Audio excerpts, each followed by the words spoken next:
ระหว่างรอบางท่านยังไม่เข้ามาเนี่ยนะครับในตอนภาคเช้าจะเห็นว่าการใช้เมลโอไทยเนี่ยมันไม่ยากคือถ้าท่านมีพื้นฐานเรื่องของการใช้งานอีเมลแล้วก็การใช้งานคอมพิวเตอร์อยู่แล้วในชีวิตประจำวันเนี่ยสังเกตว่ามันใช้งานได้ง่ายค่อนข้างง่ายเพียงแต่ว่าครั้งแรกเนี่ยมันอาจจะอยู่ตรงไหนมันจะอยู่ตรงนั้นตรงนี้ตรงโน้นใช่ไหมครับมันเหมือนกับเราหาเครื่องมือของ Office 2012 ไม่เจอจากที่เราเคยใช้ Office 2003อย่างนี้ครับมันอยู่ตรงไหนได้ตัวลบพื้นหลังของรูปเนี่ยย้ายอยู่ตรงไหนแล้วนะครับปกติแล้วเวลาที่เราจะเพสข้อมูลเนี่ยออฟฟิศใหม่ๆเพสข้อมูลได้เยอะกว่านะก็อันนี้เป็นเรื่องของเมลโกไทยนะครับฝากทุกท่านกลับไปทีนี้ทุกท่านมีคำถามอะไรไหมครับในภาคเช้าตั้งแต่เรื่องของการปรับแต่งค่านะครับปรับแต่งค่าท่านก็ลองเปิดอีกครั้งหนึ่งนะครับเมื่อได้ Account จริงแล้วก็ลองดูซิว่าติดขัดตรงไหนนะครับแต่อย่างที่บอกนะครับปรับแต่งค่าเนี่ยเราไปปรับแต่งเฉพาะหนึ่งก็คือเรื่องของภาษาใช่ไหมครับเปลี่ยนภาษาไทยภาษาอังกฤษได้อันที่สองก็คือเรื่องของลายมือชื่อลายเซ็นนะครับไปเพิ่มเติมได้ไปเปลี่ยนได้นะครับอันที่สามก็คือเป็นข้อมูลส่วนตัวนะครับถ้ามีการอัปเดตเปลี่ยนหน่วยงานเปลี่ยนที่อยู่หรือว่าเปลี่ยนชื่ออะไรเงี้ยไปเปลี่ยนแปลงได้นะครับแล้วก็การจะใช้ลายมือหรือไม่ใช้เวลาส่งจดหมายก็เข้าไปปรับแต่งตรงนั้นได้รวมถึงการเปลี่ยนพาสเวิร์ดตรงนี้ก็รู้แล้วว่าปรับแต่งค่าตรงนี้นะครับการตอบจดหมายอัตโนมัติครับใช้ในสถานการณ์ที่เราไม่อยู่จริงหรือว่าเราไม่สามารถจะเข้ามาใช้คอมพิวเตอร์ได้ต่อไปก็คือเรื่องของการส่งจดหมายการส่งจดหมายอย่างที่กล่าวไปนะครับมันจะมีรูปแบบการส่งแบบธรรมดาส่งแบบกำหนดเพิ่มเติมนะครับส่งโดยการแนบไฟล์นะครับเราก็มีวิธีการส่งนะครับก็เลือกเอาว่าจะส่งแบบไหนโดยคำนึงหลายๆอย่างไฟล์ที่แนบนะครับขนาดไฟล์ผู้รับเขารับแล้วมีความลำบากไหมนะครับในการที่จะเปิดดูใช้งานการดาวน์โหลดไฟล์ที่แนบมาควรจะทำดาวน์โหลดตรงไหนได้ชื่ออะไรอย่างไรนะครับอันนี้คือการแนบไฟล์และการเปิดอ่านนะครับเมื่อเปิดอ่านแนบไฟล์อะไรเรียบร้อยหมดแล้วจดหมายจะไปเก็บไว้ที่ไหนบ้างจำได้ไหมครับจะเก็บไว้ในกล่องขาเข้าหรือโฟลเดอร์เฉพาะกิจที่เราสร้างขึ้นมาหรือจะเก็บไว้เป็นขยะนะครับก็แล้วแต่ว่าสถานการณ์ณตอนนั้นเราจะทำอะไรหรือจะลบไปเลยก็ได้ถ้าใช้แล้วนะครับจากนั้นจดหมายที่อ่านเนี่ยสามารถจะตอบกลับได้นะครับหรือว่าจะตอบกลับทั้งหมดแตกต่างกันนะครับส่งต่อนะครับอันนี้เมื่อเช้าที่เราได้ดูกันไปนะครับว่าเป็นยังไงนะครับต่อไปนะครับสิ่งที่จะแนะนำเพิ่มเติมนะครับนั่นก็คือถ้าจดหมายของเราเนี่ยนะครับมีการส่งการรับกันอยู่ตลอดเวลาเนี่ยนะครับเราก็สามารถจะค้นหาจดหมายต่างๆได้ตอนนี้ที่มีจำนวนเยอะๆนะครับค้นหาโดยการใช้หัวเลือกหรือว่าชื่อของเขาเนี่ยได้นะครับคราวนี้ปัญหาที่จะเกิดขึ้นระหว่างใช้งานเนี่ยก็จะมีปัญหาแน่นอนครับคือทุกอย่างมันไม่สมบูรณ์ 100% อันที่หนึ่งขณะที่กำลังจะส่งเมลเนี่ยครับแล้วมันเออร์เลอร์นะครับอาจจะขึ้นไฟล์เออร์เลอร์อะไรขึ้นมาเนี่ยตรงนี้วิธีการแก้เบื้องต้นสำหรับ end user ก็คือการล็อกเอาท์ออกจากระบบแล้วก็เข้าใหม่อันนี้เป็นการแก้ไขเบื้องต้นถ้าไม่หายนะครับคือรีสตาร์ท1 รอบแล้วลองเล่นใหม่อันนี้คือเป็นการแก้ปัญหาในเครื่องไฟอันของเรานะครับหรือเข้าไปแล้วก็ยังเออร์เลอร์ก็คือเรื่องของการไปลบตัวที่เป็นแคชเมมโมรีต่างๆพวกคุกกี้พวกอะไรพวกนี้ไปลบออกนะครับจากเบราว์เซอร์ของเราการใช้เบราว์เซอร์ก็ต้องอัปเดตถ้าเป็น Internet Explorer เนี่ยก็ต้องเป็นเวอร์ชัน10ขึ้นไปนะครับหรือว่าจะเป็น Safari นะครับจะเป็นตัว Firefox จะเป็นตัว Google Chrome อะไรเงี้ยนะครับแล้วแต่ว่าท่านจะใช้เบราว์เซอร์อะไรในการที่จะเล่นนะครับก่อนจะไป Calendar นะครับผมจะขออนุญาตแนะนำให้ดูตรงนี้นิดนึงนะครับตัวที่เป็นการใช้อีเมลของเรานอกจากการใช้เครื่องโน้ตบุ๊กแล็ปท็อปนะครับที่เราใช้งานกันแล้วเนี่ย นะครับยังมีอุปกรณ์ที่ผมได้กล่าวทิ้งท้ายไว้ก่อนที่เราจะทานข้าวกันนั่นก็คืออุปกรณ์ที่ใช้ในการทำงานกับอีเมลนะครับก็คือพวกสมาร์ทโฟนแล้วก็แท็บเล็ตต่างๆนะที่สืบดูข้อมูลเมื่อเช้านี้นะครับก็คือก็มี Android นะครับกับ iOS อยู่นะครับเพราะนั้นตัวที่เป็นAndroid นะครับวิธีการใช้งาน Android คือลงข้อมูลที่ Android เนี่ยนะครับเราจะลงอย่างไรลองยกตัวอย่างสักคือผมคงไม่สามารถจะเอา Android ใครมาขึ้นโปรเจคเตอร์นี้ได้นะครับเพราะนั้นก็ลองดูไหนครับใครมี Android ของตัวเครื่องโทรศัพท์ยกมือขึ้นมานิดนึงครับขอดูเป็นเคสไหนใครเราเซ็ตแล้วเซ็ตยังนะครับขออนุญาตนำเครื่องขอเป็นตัวอย่างชูก็ไลน์อยู่นะฮะไลน์อยู่ใครที่ไม่ไลน์ครับใครที่ไม่ไลน์อยู่นะฮะขออนุญาตโชว์นิดนึงนะครับนิดนึงอันนี้ของ Android เหมือนกันแต่ของอะไรครับทำโซนเหมือนกันนะครับโอเคนะครับขออนุญาตนะครับเป็นตัวอย่างนะครับเป็นตัวอย่างสำหรับตัวนี้ปกติถ้าเป็น Android ถ้าเป็น Samsung นะครับค่าย Samsung เนี่ยก็จะเริ่มต้นจากการเข้าไปที่อะไรครับถ้าดูเนี่ยจริงๆดูตามคู่มือแล้วเซตอัพได้แต่สิ่งที่เราต้องมีอยู่ในมือก่อนจะเซตนั่นก็คือตัวเขาเรียกว่าเป็น URL ของตัวเมลเนี่ยนะครับต้องมีอยู่เพราะนั้นท่านจะได้รับตัวนี้จากหน่วยงานก็คือท่านจดไปนิดนึงนะครับเดี๋ยวผมจะให้เข้าเมลนี้เดี๋ยวตอนนี้ใครที่เข้าเมลอยู่เราเอาออกไปก่อนนะครับเดี๋ยวเวลาเข้าตรงนี้จะได้เจอโลโก้ตัวเองเมลภาษาอังกฤษนะฮะภาษาอังกฤษ mail m ขีดกลางนะครับ culture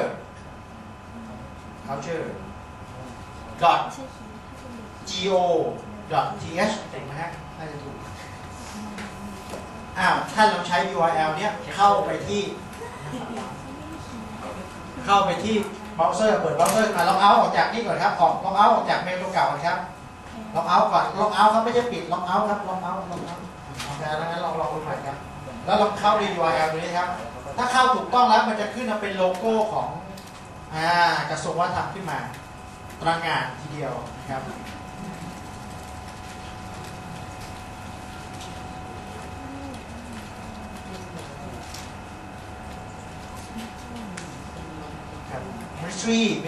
mystery of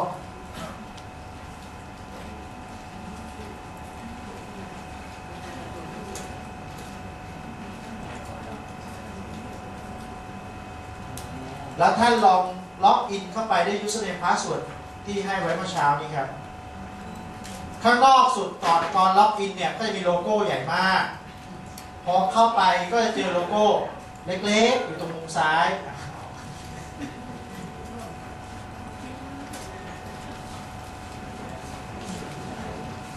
ดีด้วยนะครับดีสูงเท่าไหร่ด้วยนะครับ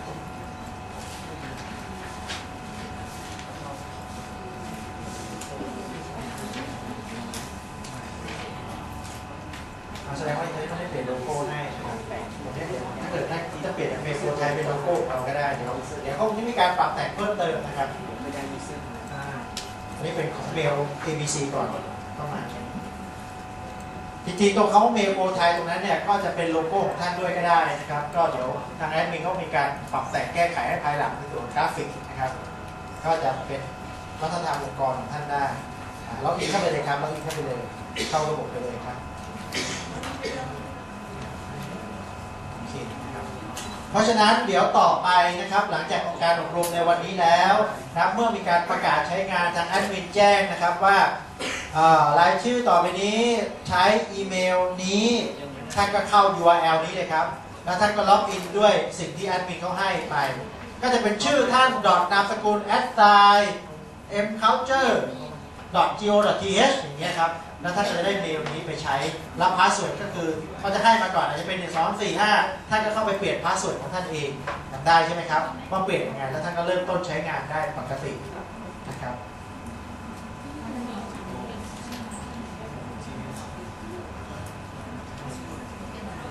ลองดูในคู่มือเล่มสีชมพูดีครับลองดูการติดตั้งหน้าอะไรครับการติดตั้งอีเมลในสมาร์ทโฟนของใน Android ก่อน Android เปิดไปสารบัญนะครับมันจะมีสารบัญอยู่หลายสารบัญนะครับเจอไหมครับใครเจอสมาร์ทโฟน Android อยู่หน้าอะไรครับหมายถึงว่าหน้าถัดไปเป็นหน้าอะไรครับพอไม่ได้เป็นหน้าอะไรต้องเปิดหาเอง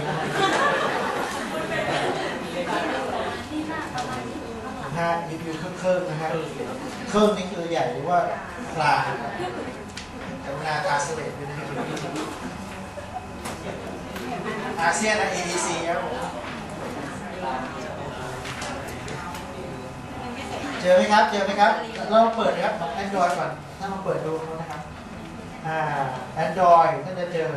เอา Android ก่อนคือจริงถ้าทำตามมาเนี่ยมันทำได้เลยครับทำได้ด้วยตนเองเลยนะครับแต่ว่าผมมีข้อแนะนำนิดเดียวครับข้อแนะนำนิดเดียวจริงๆแล้วการใช้เครื่องมือสื่อสารเล่นเว็บเมลเนี่ยครับจริงๆมันสามารถจะเล่นผ่านเบราว์เซอร์ของอะไรครับของตัวสมาร์ทโฟนได้ท่านไม่ต้องมาเซตอัพตรงนี้ก็ได้นะก็คือท่านเปิดด้วยถ้า Android ท่านก็เปิดด้วย Google Chrome ใช่ไหมดาวน์โหลด Google Chrome มาเล่นได้ครับไม่มีปัญหาท่านจะใช้ Android มาท่านก็เปิดผ่าน Safari ก็ได้คือเข้า Safari แล้วก็พิมพ์ www ไม่ใช่ขอโทษนะครับเป็นอะไรครับนั่นแหละเมื่อกี้ mail.m.culture อะไรเมื่อสักครู่นะครับก็เข้าไปกรอกได้เหมือนกันเลยครับทำได้แต่ว่ามันก็เหมือนกับเป็นการโหลดเว็บมาเนาะช้าแต่ถ้ามันเป็นแอปพลิเคชันที่สามารถเซตอัพในระบบเลยก็จะเร็วเขาก็เลยเสนอแนวทางนี้มาให้นะครับนั่นก็คือการเซตอัพเข้าไปในระบบเมลของตัวสมาร์ทโฟนให้ก็ติดปีแมนนวลตรงนี้ปรากฏขึ้นมาให้นะครับเราก็ไล่ทำตามไปทีละขั้นตอนเลยเช่น Android เนี่ยมันจะเริ่มต้นตั้งแต่เรื่องของการเข้าไปที่อะไรครับอันแรกเลยข้อ1ตั้งค่าเองหมายถึงถ้าใครมี Android นะเข้า iOS เดี๋ยวก่อน iOS รอไปหน้าหนึ่งก่อนนะครับแต่จะคล้ายๆกันเพราะเมนูของ Android ก็จะเป็นตั้งค่าเองถ้า iOS ก็จะเป็นภาษาไทยก็น่าจะเป็นตั้งค่าเหมือนกันคือเข้าไปที่ตั้งค่าแล้วมันจะมีให้เลือกเป็น Account ใช่ไหมครับ Account นะครับอันนี้ผมไม่ชี้แจงนะแต่ผมให้สังเกตดูที่รูปที่2ครับรูปที่2สิ่งที่ท่านจะต้องทำนั่นก็คือท่านจะต้องรู้อะไรครับช่องที่1กับช่องที่2เนี่ยช่อง1คืออะไรครับอีเมลที่ท่านได้รับมาจากแอดมินนั่นแหละครับตัวนี้ต้องเอามาใส่ที่นี่อย่าไปใส่ตามเขาในรูปนะบางท่านพยายามเอาไว้ขยายส่งเห็นว่าอะไรนะคือไปเจอเขาว่า help desk พิมพ์เขาว่า help desk ตามเข้าไปนะมันก็ไม่ใช่เมลเรานะครับต้องระวังต้องเป็นเมลเราของหน่วยงานเรานะครับมันจะได้ลิงก์ไปที่เซิร์ฟเวอร์ของหน่วยงานเราของเราที่เราได้รับจากแอดมินนะครับเดี๋ยวเขาจะมีหนังสือแจ้งมาว่าหลังจากที่เขาเคลียร์อะไรของท่านเก่าๆแล้วเนี่ยแล้วก็ท่านได้รับมาก็ท่านก็ไปใช้ได้นะครับเพราะนั้นไหนท่านใดรีจิสเตอร์เมลโบไทยแล้วยกมือครับหมายถึงว่าส่งข้อมูลไปแล้วเพื่อจะได้พร้อมใช้เต็มที่แล้วยกมือครับเมลโบไทยเนี่ยครับผมเมลที่กำลังจะเกิดขึ้นนะครับที่ผมอบรมเนี่ยหมายถึงว่าเขามาขอข้อมูลอะไรหรือยังขอแล้วก็คือทุกท่านให้หมดแล้วใช่ไหมครับแสดงว่าท่านก็จะได้รับเมลโบไทยที่เป็น Account Culture ตรงนี้แหละครับเดี๋ยวเขาก็จะส่งข้อมูลมาให้ว่าท่านมีอีเมลอะไรแล้วก็มี user อะไรมีพาสเวิร์ดอะไรก็เอามาแก้แล้วท่านก็เอามาเซตอัพตรงนี้1มีอีเมล2ช่องที่2คืออะไรครับช่อง2พาสเวิร์ดได้เลยครับไม่ใช่พาสเวิร์ดวันนี้นะเดี๋ยวกลับไป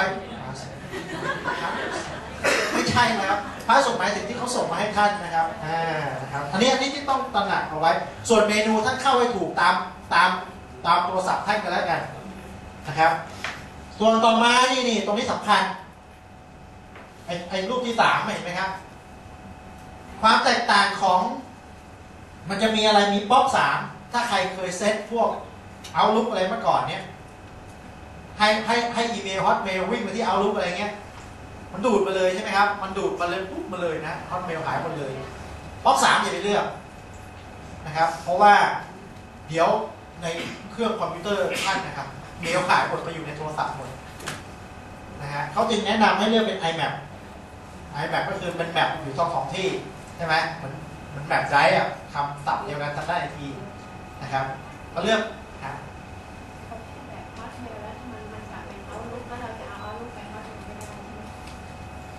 ไม่เคยทำผมไม่เคยทำขออภัยด้วยคือมันซิงค์ครับมันซิงค์ข้อมูลมันดูดมาจากฮอตเมลเข้ามาในเอาลุกถ้าเกิดจะเอากลับไปที่ฮอตเมลก็ทำไม่เป็นขออภัยจะนึกทำไมใช่ไหมแล้วผมจะนึกทำไมนะครับเป็นประเด็นขึ้นมาโอเคตอนนี้รูปที่4เนี่ยสำคัญมากอีกตัวหนึ่งเหมือนกันก็คือเขาให้ใส่อย่าไปใส่ทางเขานะเมลเดสอะไรเนี่ยท่านต้องใส่อีเมลท่านนะครับชื่อผู้ใช้รหัสอะไรแล้วก็นี่เนี่ยไอ้ตรง iMap เนี่ยครับ iMap ตรงนี้ต้องเป็น URL ของหน่วยงานท่านนะ iMap แล้วก็ .m จุดอะไร culture อะไรเนี่ยแล้วแต่เขาจะให้มาตรงนี้นะครับต้องเอาไปเซตในโทรศัพท์มันจะขึ้นต้นด้วย iMap ก่อนแล้วก็จุดข้างหลังจะเป็น URL ของอีเมลของหน่วยงานท่านอย่าเอาอันนี้เป็นตัวอย่างในหนังสือเป็นตัวอย่างต้องชี้แจงอย่างนี้ก่อนของ iPhone ก็เช่นเดียวกันครับเข้าปุ่มให้ถูกเข้าที่ถูกแล้วก็เซตอัพลักษณะเดียวกันครับไอ้ปุ่มนะผมไม่แนะนำนะผมไม่ได้สอนไอโฟนกับ Android นะครับท่านหาทางเข้าถูกเองตามนี่ก็แล้วกันเข้าถูกใช่ไหมฮะครับเข้าถูกได้ไงเข้าให้ลูกทำเยี่ยมเลยฮะเยี่ยมเลยครับไม่มีลูกนะเพื่อนก็ได้แฟนก็ได้ครับรีบทำลูกขอบคุณมากโซเชียลนะครับเพราะนั้นเนี่ยแต่ว่าตรงพอร์ตข้างหลังที่เป็น993ในตรงนั้น SSL ยอมรับทุกไปแล้วบอกอันนี้กรอกตามนี้ได้ครับกรอกตามนี้ได้ยกเว้นตัวที่เป็น iMap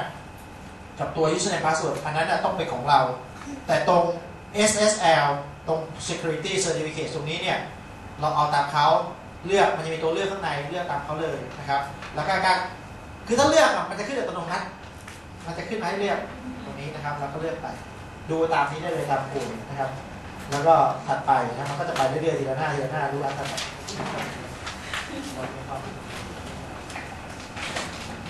นั่นแหละครับแล้วหน้าสุดท้ายก็เป็นรูปที่เรียบร้อยนะก็มันก็เปิดใช้งานตอนนี้มันจะมีปัญหาอยู่ว่าท่านทำไม่ว่าการพิมพ์อะไรลงไปในโทรศัพท์เนี่ยมันจะต่างกับคอมพิวเตอร์คือตัวมันเล็กใช่ไหมนิ้วท่านก็ไม่ใช่เล็กๆกรุณาอย่าโทษ URL หรือโทษตัวท่านว่าท่านพิมพ์ถูกหรือเปล่าบางท่านนะฮะภาษาไม่ไปเท่าไหร่นิ้วก็เริ่มเลยฮะไปกดปึ้งไปโดยตัวนึงเนี้ยเราก็รอพอหน้าสุดท้ายคอนเฟิร์มปุ๊บมันจะรอนานมากรอนานแล้วเพื่อนคอนเฟิร์มแล้วมันจะรอนานอย่างนี้แหละวันรุ่งขึ้นก็ยังไม่มาครับพอกลับมาดูในเซตอัพใหม่โอ้แม่หน้ากากมาอย่างไงอะไรเงี้ยครับต้องคอยดูด้วยนิ้วใหญ่เวลาไปบนแป้นมันจะใหญ่นี่ระวังเรื่องนี้แต่ข้อมูลที่ให้มาเนี่ยรบกวนท่านทำตามที่ผมแนะนำไปiOS ก็เหมือนกันครับ iOS ก็เหมือนกันหลักการเดียวกันเลยนะครับหลักการเดียวกันเลยเพราะประสบการณ์นิ้วใหญ่บางท่านเลือกนิ้วเล็กสุดนิ้วก้อย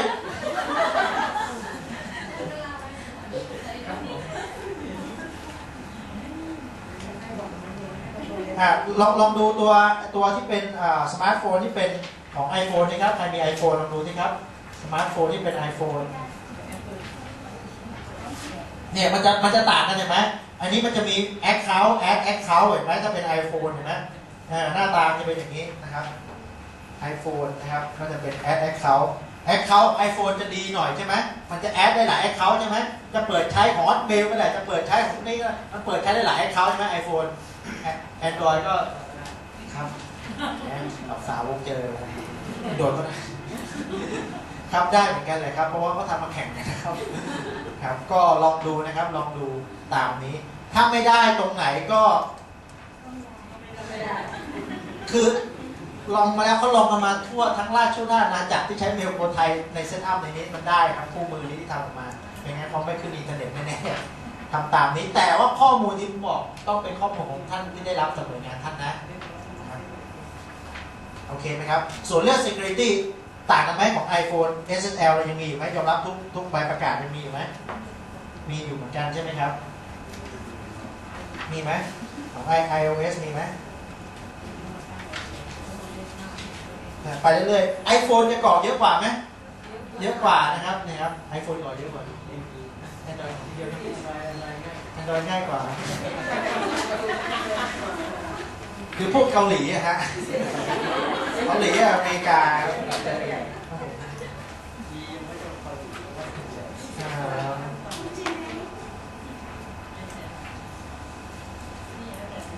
โอเคนะครับนี่อย่างที่ผมบอกก็คือว่า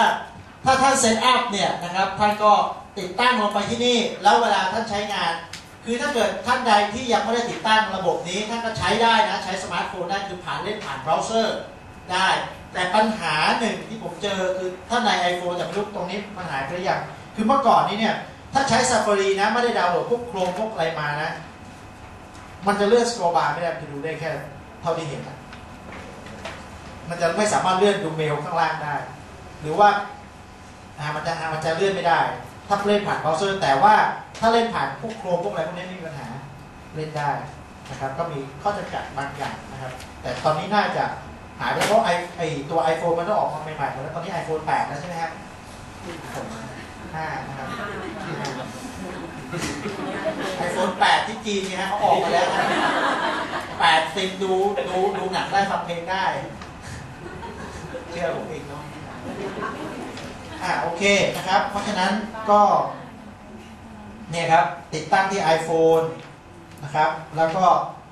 ที่แท็บเล็ตนะครับที่แท็บเล็ตไม่ว่าท่านจะใช้แท็บเล็ตค่ายไหนก็มีคู่มือเหมือนกันแต่หลักการ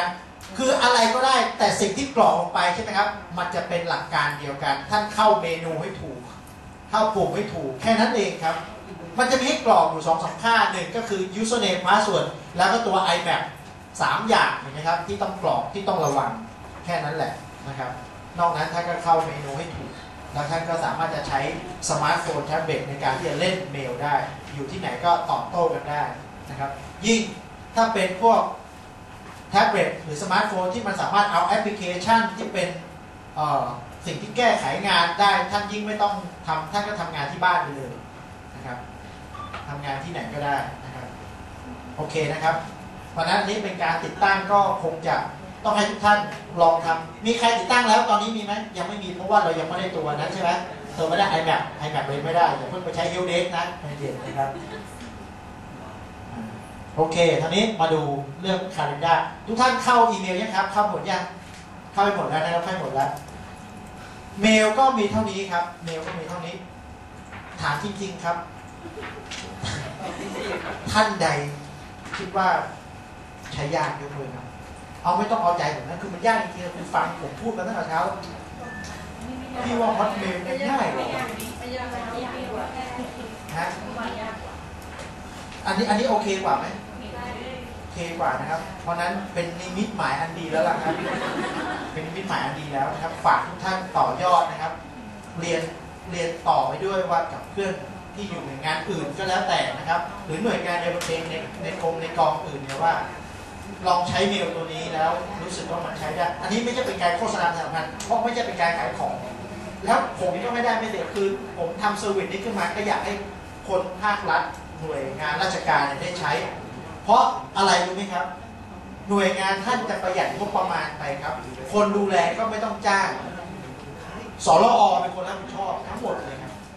ท่านไม่ต้องลงทุนซื้อเซิร์ฟเวอร์ท่านไม่ต้องลงทุนอะไรทั้งนั้น1ประหยัด2มีคนดูแลให้3ใช้ง่ายใช่ไหมครับ4ปลอดภัยนะครับเพราะเขาทำมาเพื่อให้รักษาความปลอดภัยของข้อมูลของหน่วยงานราชการนะครับเพราะนั้นผมว่ามันมีแต่สิ่งดีๆที่เราควรจะนำเสนอตรงนี้นั่นเองนะครับคือผมไม่ได้เพิ่มมาร์จิ้นนะ ผมไม่ใช่แบบบริษัทเอกชนนะครับท่านครับขายแล้วเดี๋ยวเพิ่มยอดให้ผมเดี๋ยวผมจะมีคอมมิชชั่นเดือนผมว่าเท่าเดิมนะครับก็เป็นความภูมิใจท่านในสรแล้วก็ภูมิใจที่มีเซอร์วิสดีๆแล้วก็นำเสนอท่านใช้วันนี้มาดูต่อไปครับCalendar ใช้เมลแล้วเนี่ยก็ใช้มันครบไปเลยครับ Calendar ปกติท่านใช้อะไรบันทึกปฏิทินครับก็กระดาษเนี่ยที่วางบนโต๊ะปฏิทินเนี่ยกาก็ไปขีดก็ไปบันทึกก็ไปติใช่ไหมแปะโน้ตเข้าไปอีกบางทีแปะทับเข้าไปอีกนะฮะบางท่านผมเห็นนะบางโต๊ะทำลูกศรประดิษฐ์ขึ้นมาจากบ้านลูกศรแล้วโยงมาที่โน้ตแผ่นนี้ฮะเพื่ออะไรนะฮะเพราะว่าเขายุคไอทีนะเพราะนั้นกระทรวงวัฒนธรรมเนี่ยสามารถจะไอทีได้เราต้องกลับมาเป็นไอทีผู้นำให้ได้นะครับ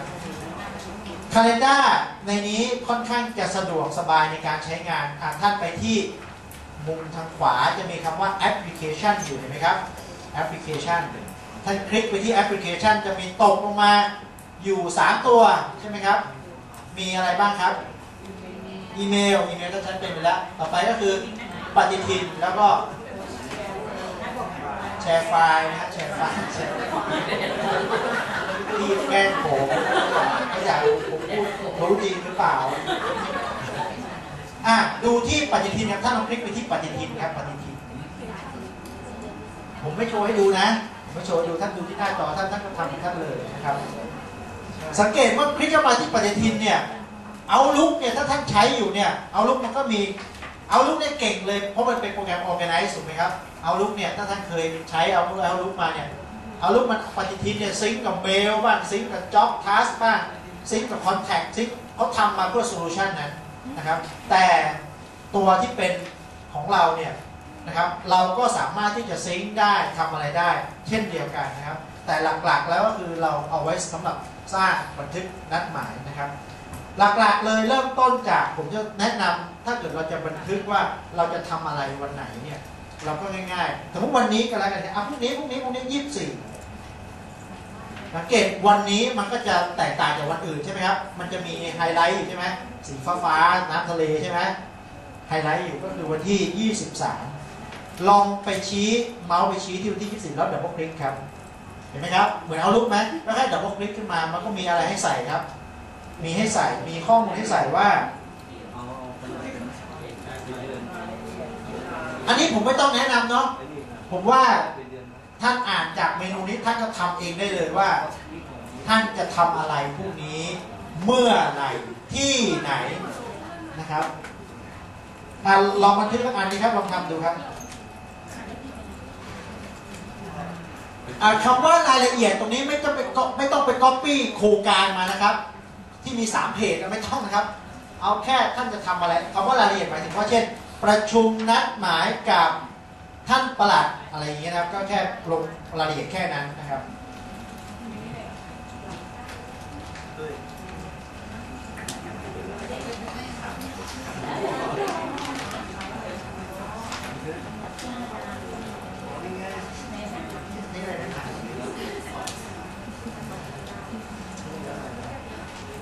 ซื้อหรือว่ามาขายครับเนี่ย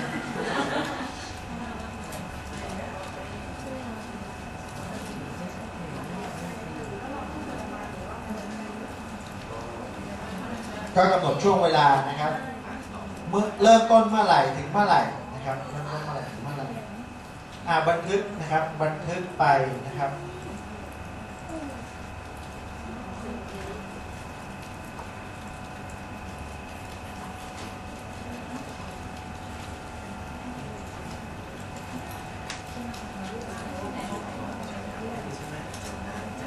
อย่าเพิ่มบันทึกนะฮะ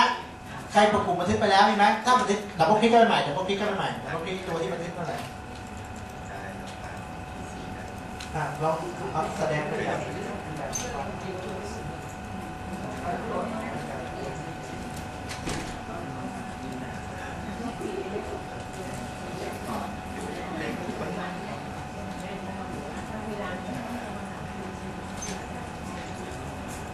ทุกท่านลองดูตรงปฏิทินนะครับคำว่าปฏิทินแล้วทางขวาจะมีคำว่า general event อยู่ครับลองคลิกครับมีช้อยอะไรให้เลือกบ้างครับตรง general event ครับ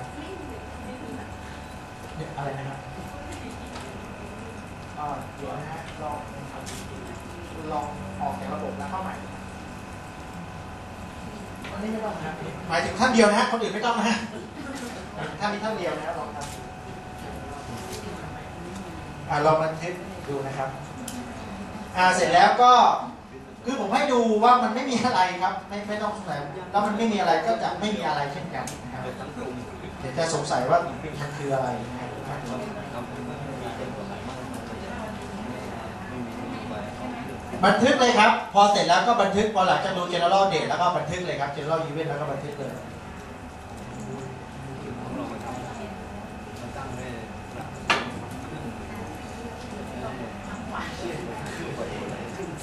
บันทึกเลยครับบันทึกเลย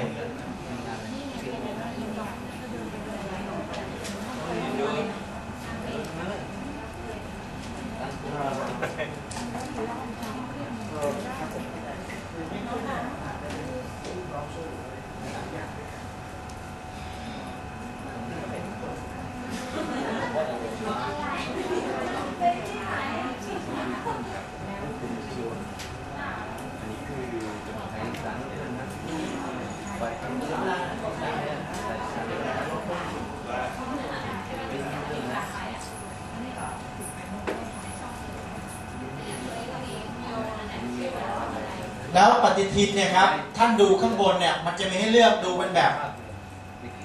รายวันรายสัปดาห์รายเดือนเห็นไหมครับมีมุมมองครับให้เลือกดูนะครับมุมมอง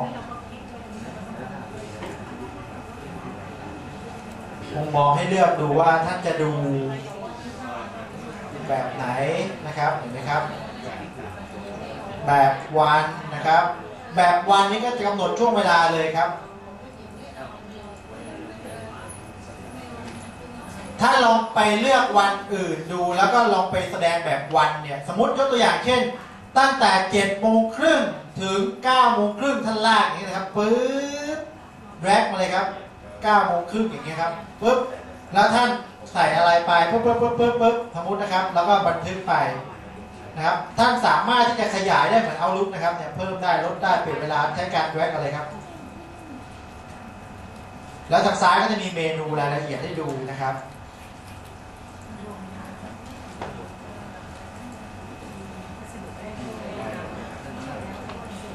อันนี้คือถ้าเป็นแบบวันเราลากเอาแบบนี้ก็ได้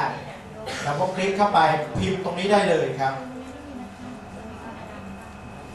ถ้าเป็นแบบสัปดาห์ก็จะเป็นอย่างนี้นะครับลบทิ้งก็มีเครื่องมือให้เลย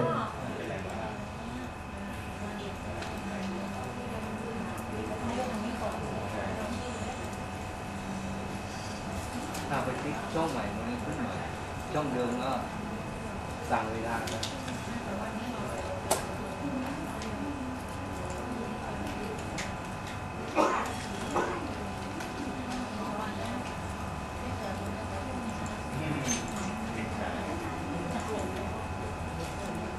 ลองบันทึกดูนะครับ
ย้อนหลังได้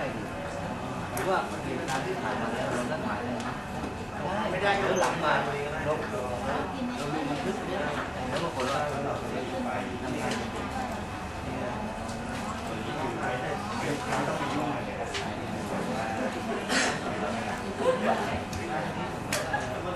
ส่วนการเลื่อนเดือนเลื่อนก็ใช้ลูกศรนะครับลูกศรเลื่อนไปนะครับลูกศรเลื่อนไป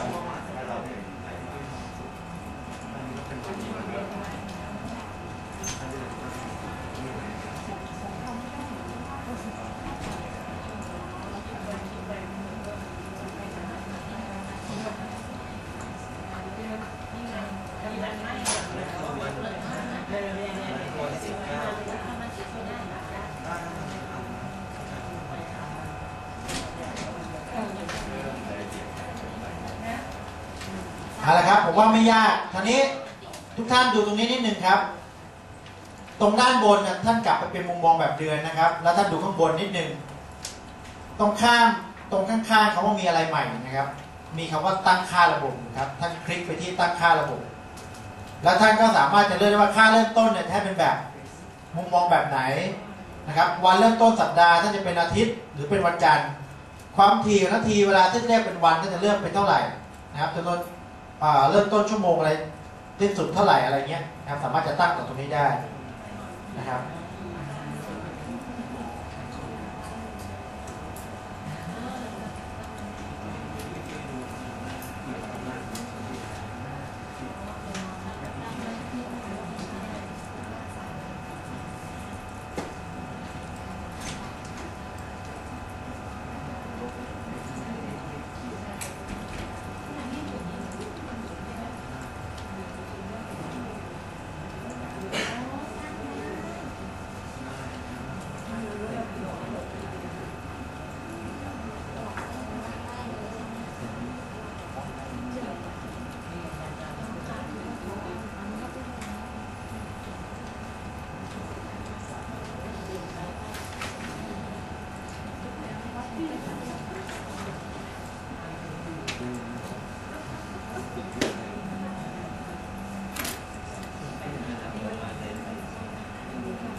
โอเคนะครับอันนี้เป็นปฏิทินกลางครับปฏิทินกลางหมายถึงว่าถ้าตรงนี้เป็นปฏิทินที่งานประจำที่ต้องทำแล้วท่านก็สามารถจะสร้างปฏิทินส่วนตัวขึ้นมาได้ครับหรือว่าปฏิทินเฉพาะที่ท่านอยากจะลงเวลาไว้ก็ได้ถ้าท่านมีบันทึกนัดหมายที่ต้องทำหลายๆคนนะครับจะมีอยู่ตรงทางด้านซ้ายเนี่ยนะครับจะมีคำว่าแฟ้มปฏิทินส่วนตัวเห็นไหมครับแล้วท่านก็จะมีคำว่าสร้างปฏิทินส่วนตัวท่านคลิกไปที่ปุ่มนี้นะครับแล้วก็ท่านก็ตั้งชื่อปฏิทินไปลองพิมพ์ชื่อตัวเองนะครับหรือว่าปฏิทินสำหรับใครนะครับคำอธิบายจะมีสักหน่อยนึงนะครับแล้วสีพื้นปฏิทินจะเป็นสีอะไรนะครับจะเปิดแชร์คนภายนอกไหมก็ติ๊กถูกนะครับหรือว่าแก้ไขจากคนภายนอกได้คือให้คนภายนอกเห็นด้วยไหมในกลุ่มเราเนี่ยนะครับแล้วก็ติ๊กถูก2ตัวนี้นะครับ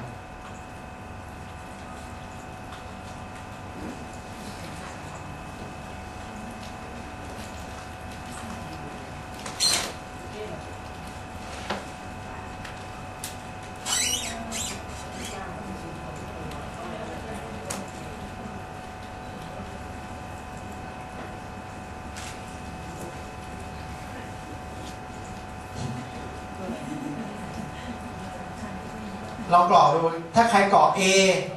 กรอก B กรอก1กรอก5อะไรเงี้ยนะครับเขาจะมีตัวเช็คบอกเลยครับว่ากรอกไม่ครบนะเลือกสีพื้นหลังเลือกกรอกนู่นกรอกนี่กรอกไม่ครบนะชื่อปฏิทินสั้นเกินไปเห็นไหมครับก็จะมีบอกด้วยนะครับก็คือก็อยากให้เราทำเป็นเรื่องเป็นราวนั่นเองนะครับ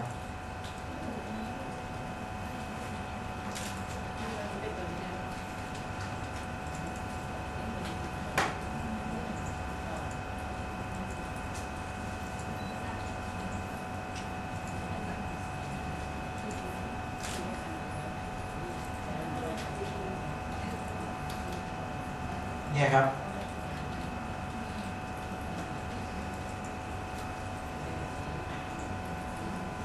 ก็จะมีปฏิทินขึ้นมา2 อันนะครับ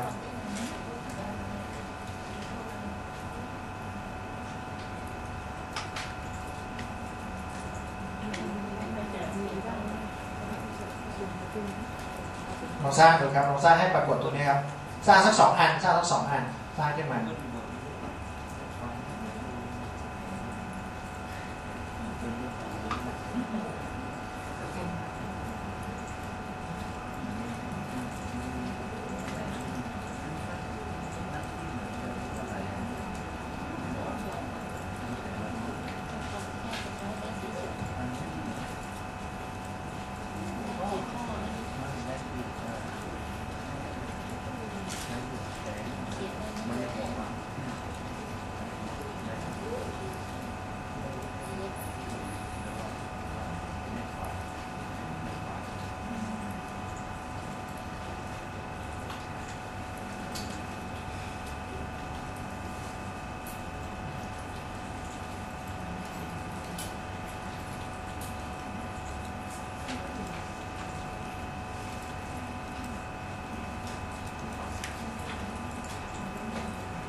ลองบันทึกสิครับ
แล้วเวลาท่านบันทึกเนี่ยท่านก็เลือกสิครับท่านจะบันทึกลงในปฏิทินไหนนะครับตรง General Event ตรงปฏิทินนะครับ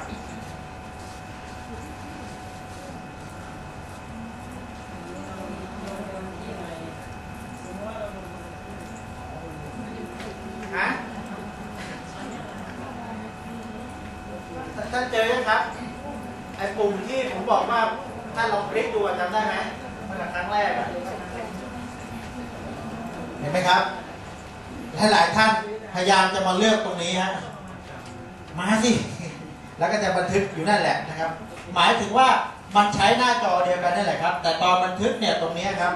มันจะให้เลือกว่าท่านจะบันทึกตรงไหนแล้วมันจะเป็นสีที่ท่านเลือกเอาไว้ครับคือมันก็จะซ้อนกันอยู่นะครับถ้าเอาลุกเนี่ยมันจะทำเป็นโอเวอร์แลปได้มีฟีเจอร์โอเวอร์แลปแต่ว่าของเราเนี่ยตรงที่เป็นปฏิทินมันจะมีให้เลือกจากตรงนี้ว่าจะบันทึกลงในปฏิทินอันไหนได้ไหมครับเพราะนั้นต้องมี3 อัน3 สีเราก็จะเลือกเป็น3 สีขึ้นไปครับ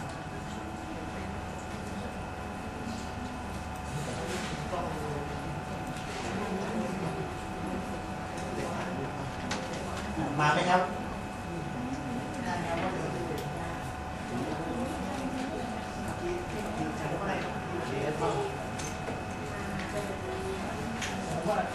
ก่อนหน้านี้เวลา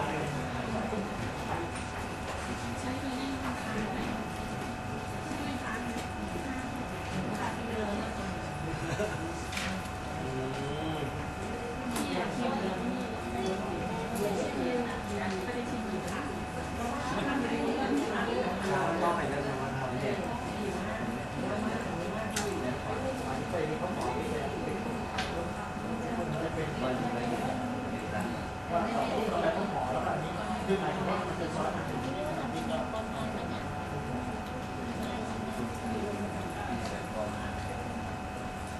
ลองให้ผมเห็นหลายๆสีในปฏิทินท่านดีครับลองให้ผมเห็นหลายๆสีในปฏิทินท่านดีครับถ้าท่านมี2ปฏิทินผมจะเห็น2สีใช่ไหมครับแต่ถ้าเกิดผมเห็นสีเดียวนั่นก็หมายความว่าต้องเลือกปฏิทินสีเดียวกันนะครับ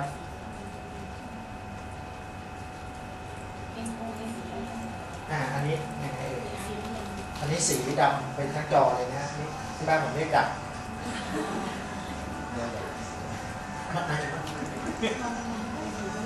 เปิดใหม่ได้ไหม power ได้ไหมต้องกดมันจะช็อตอยู่ไหมแน่นอน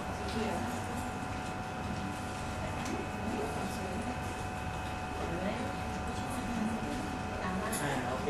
เห็นไหมครับอย่างวันหนึ่งเนี่ยเราอาจจะมีทั้ง4 สีก็ได้ครับ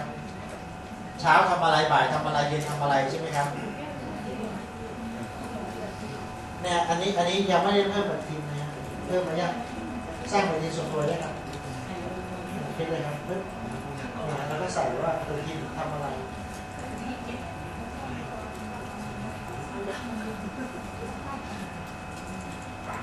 อันนี้ไปแก้ของเก่าเขาใช่ไหมฮะแล้วgeneral event ของมันนั่นแหละครับคือจริงๆมันจะมีปฏิทินหลักร้านหนึ่งแล้วก็สร้างออกมาเรื่อยๆครับต้องสร้างกันโอเคนะครับเพราะฉะนั้นการสร้างตรงนี้เนี่ยเราก็สามารถสร้างแล้วก็บันทึกโดยการเลือกได้ว่าเราจะไปทำอะไรไหนใครยังไม่เข้าใจคอนเซ็ปต์ครับเราสร้างหลายๆปฏิทินเพื่อที่จะให้นัดหมายเนี่ยมันคนละสีนั่นเองครับเป้าหมายแค่นั้นครับตอนแรกมันขึ้นหน้าจอฟ้าก่อนอยู่ๆมันขึ้นหน้าจอฟ้านะครับจะคนละสีนะครับแต่ถ้าวันเดียวกันนะครับแต่คนละเวลาอย่างนี้นะครับ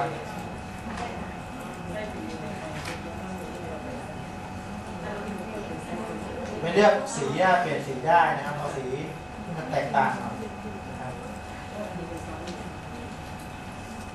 ก็จะเห็นชัดเจน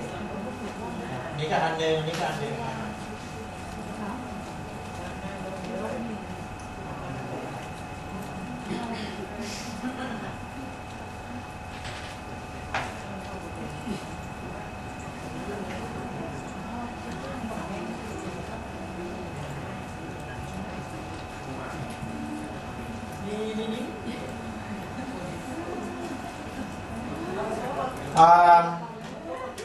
ทุกท่านลองดูตรงนี้ครับ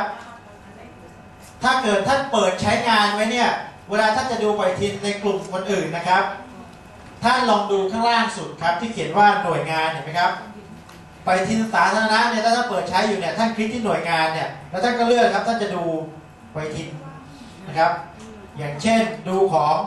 T031 ตรงไหนครับ T031 ใครครับ T031 เนี่ยผมเข้าไปดูได้ไหมฮะไม่ได้จะเข้า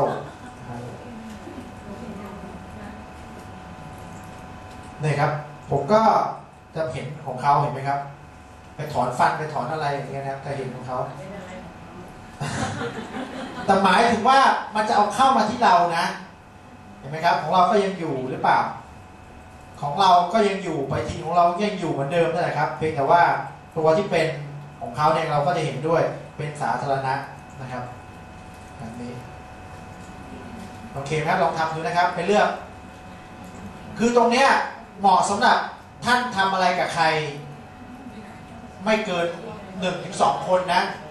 ไม่ใช่เป็นแอดของเขามาทั้งหมดเลยอยากจะรู้ของชาวบ้านชาวช่องทั้งหมดเลย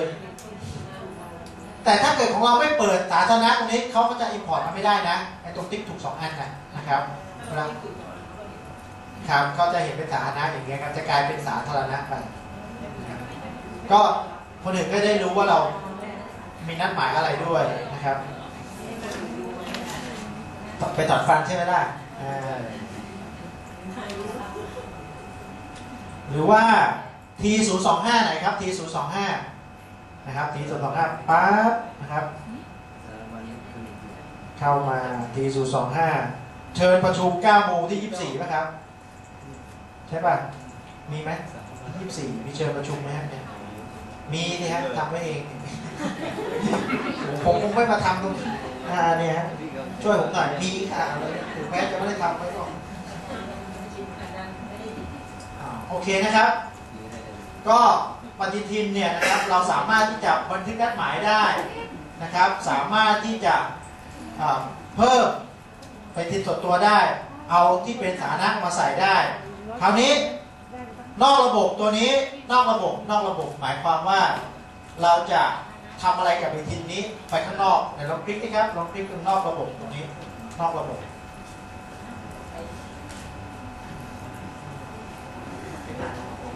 นอกระบบนะครับชื่อปฏิทินตรงนี้หมายถึงว่าเราเพิ่มจากคนอื่นเข้ามานะครับเพิ่มจากคนอื่นเข้ามา URL ปฏิทินเราต้องรู้ด้วยนะครับตรงนี้นะครับก็ส่วนใหญ่เราจะใช้แต่หน่วยงานของเรานะครับ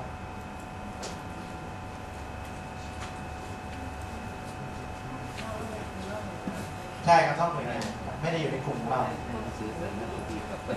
เราต้องรู้ URL เขาครับ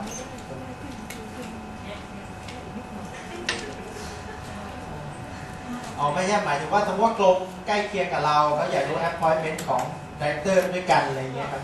เราก็ทำได้ลองดูตรงนี้ครับสังเกตว่าในแต่ละปฏิทินเนี่ยครับมันจะมีปุ่มสัญลักษณ์ที่เป็นกระดาษกับดินสออยู่เห็นไหมครับเอาทำของเรานะทำปฏิทินเราที่เราสร้างใหม่เราคลิกที่ครับปฏิทินที่เราสร้างใหม่ปุ๊บนะครับเมื่อคลิกเข้ามาตรงนี้เป็นการเข้ามาทำในส่วนของแก้ไขปฏิทินซึ่งเราสามารถที่จะแก้ไขจากภายนอกได้ในลักษณะที่เป็นแบบไหนเราจะส่งเป็นแบบไหนลองแบบอีเมลตัวสุดท้ายนะครับเราคลิกที่อีเมลตัวสุดท้ายนะครับเห็นไหมครับเขาก็จะมีระบุให้ใส่นะครับจะส่งให้ใครเห็นไหมเนี่ยระบุตรงนี้ครับจะส่งให้ใครซึ่งเราก็สามารถจะพิมพ์ลงไปแล้วก็ใส่ข้อมูลลงไปได้นะครับ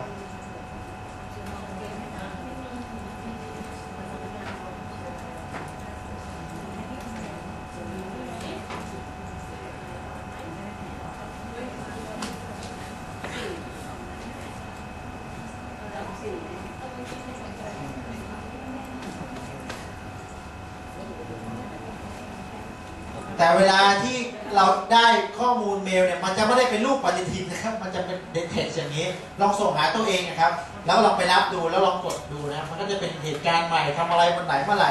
คือเป็นการแย่งอินโฟเมชันที่เราจะพิมพ์ไปเราส่งอาเจนดาเขาเลยปุ๊บแล้วเขาก็จะรู้เองครับว่าทำอะไรเมื่อไหร่ได้ไหมครับปฏิทินนะครับ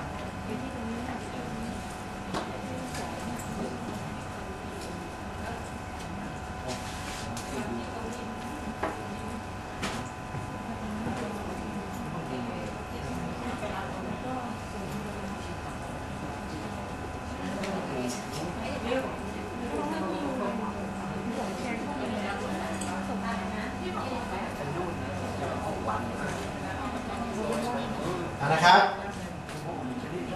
ทั้งหมดเลยเพื่อนรู้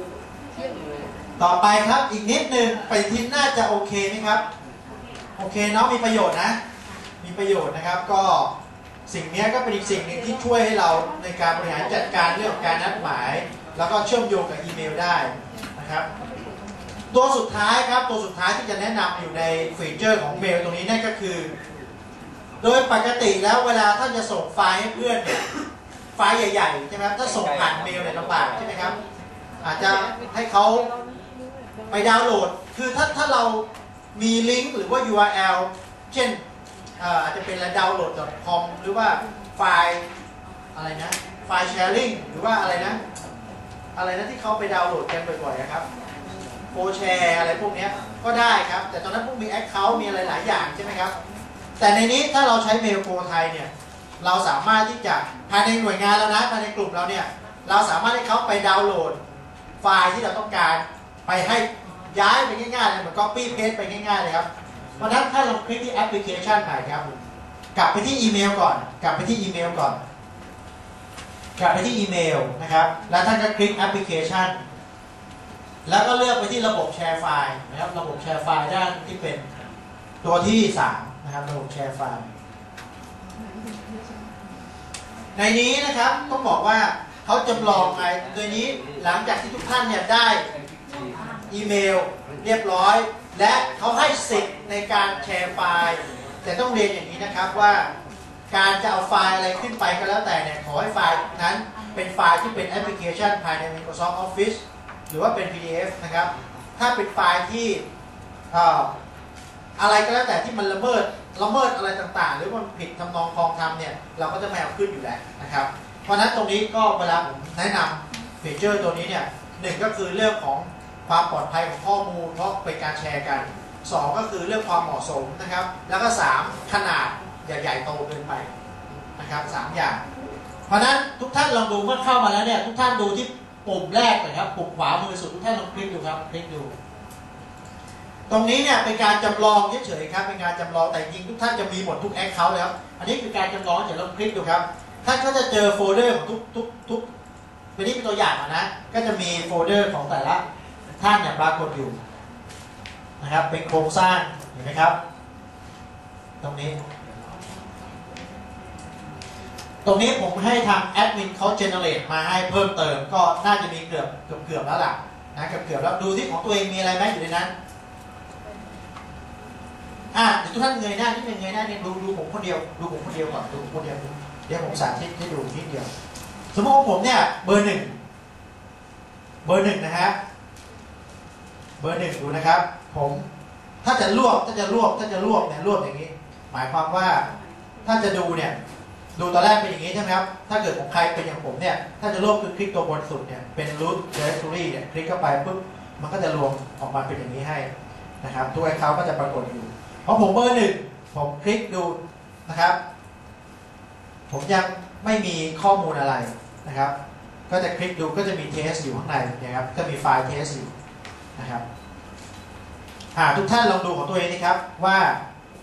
ถ้าจะกลับทุกครั้งให้กลับที่โฟลเดอร์ไอคอนตัวนี้ครับโครงสร้างแฟ้มนะครับกลับมาที่เดิม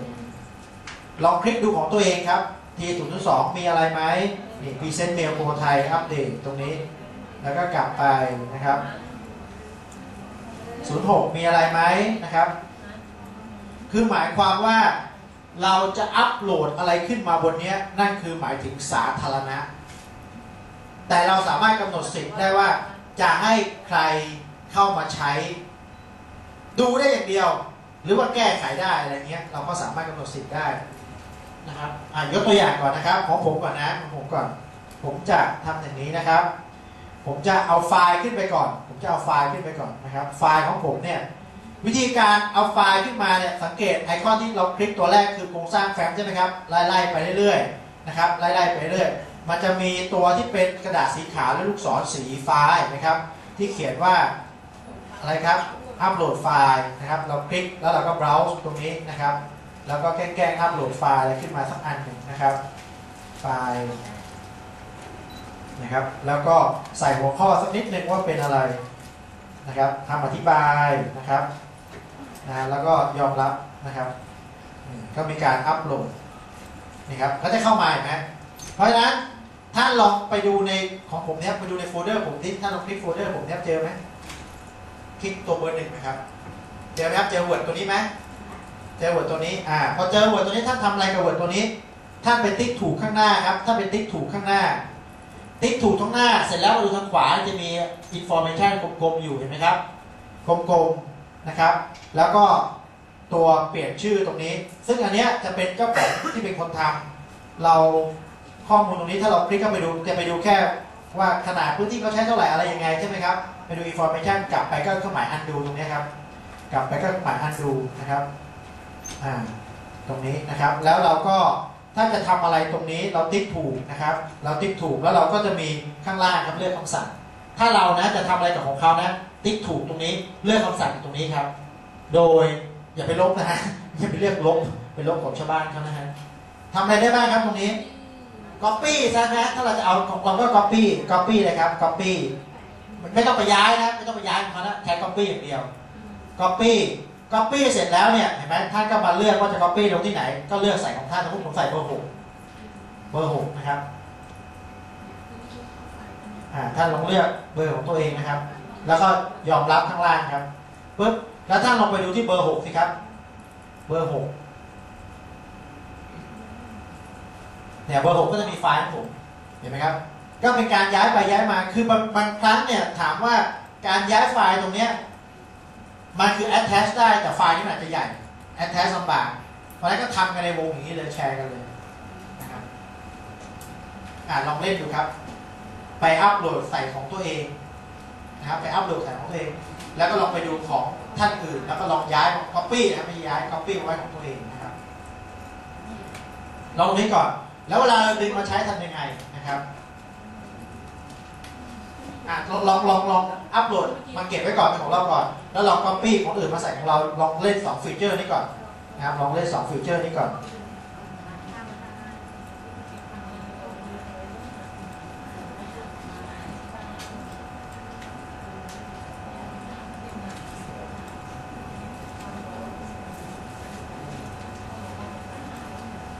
ได้ไหมครับ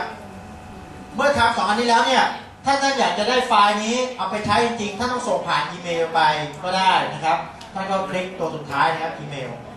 นะอีเมล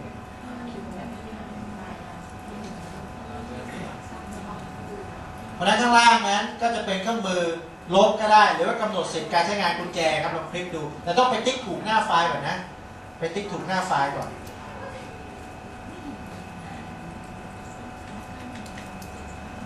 เห็นไหมครับตอนนี้ทางแอดมินเขาเพิ่มมาแล้วเพราะอันนี้เป็นจำลองเรา security เราก็แต่ถ้าเกิดจริงๆแล้วเนี่ยแอดมินก็จะ manage ว่าเขาจะเปิดโฟลเดอร์ให้ใครด้วยให้กลุ่มไหนให้ใครเท่านั้นที่เป็นคนทำไฟล์ sharing ตรงนี้อาจจะเป็นระดับผู้บริหารดูว่าไฟล์ sharing บางทีคล้ายๆเป็นคลาวด์ตัวหนึ่งเหมือนกันคือโยนไปเก็บไว้แล้วผู้บริหารก็สามารถดึงมาดูแล้วก็ส่งผ่านข้อมูลกันได้คือเขาไม่ต้องมาขอจากเราเขาดูจากตรงนี้ได้เลยแต่ว่าการกำหนดสิทธิ์ในการโชว์โฟลเดอร์ตรงนี้อยู่ที่แอดมินว่าเขาจะมีนโยบายบริหารโฟลเดอร์นี้อาจจะไม่ใช่ทุกคนได้หมดนะไฟล์แชร์ลิงตรงนี้นะครับอาจจะไม่ใช่ทุกคนได้หมด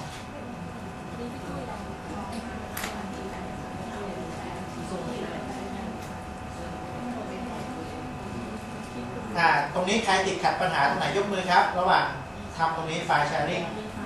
1อัปโหลดขึ้นมาเก็บเป็นของเราได้2 copy คนอื่นมาใส่ของเราได้อันที่3ส่งอีเมลระบุชื่ออีเมลหัวข้อไปแล้วก็ส่งไปได้นะครับจะลบออกกำหนดสิทธิ์ก็ทำได้นะครับหรือว่าจะย้ายไปก็ได้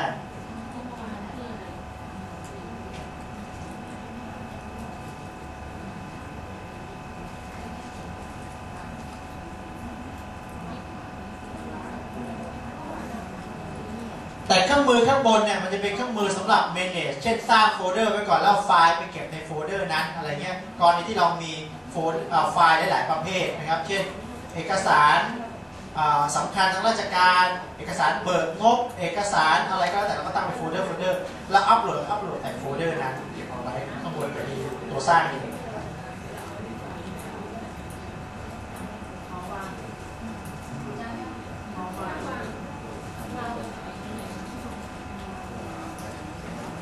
ท่านเก็บนะ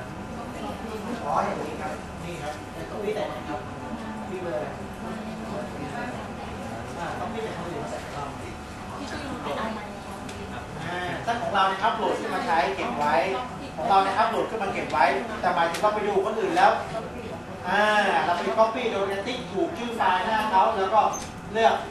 เครื่องมือ copy แล้วไปเลือกชื่อแล้วยอมรับมา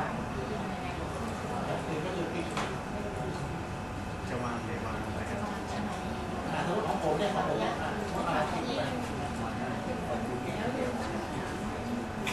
เราเลือกที่ถูกหน้าที่ถูกครับแล้วก็เลือก copy กับ copy เสร็จแล้วเลือกชื่อใส่วงกลมตัวเองเราเลือก copy นี่เลยอะไรครับนี่เลยติ๊กเมื่อกี้ copy ครับ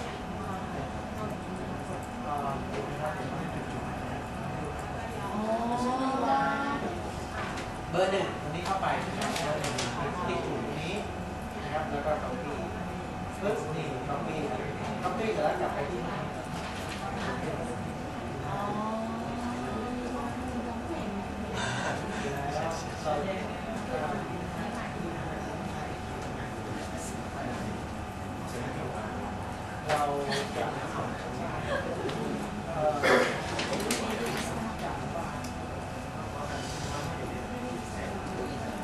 นี่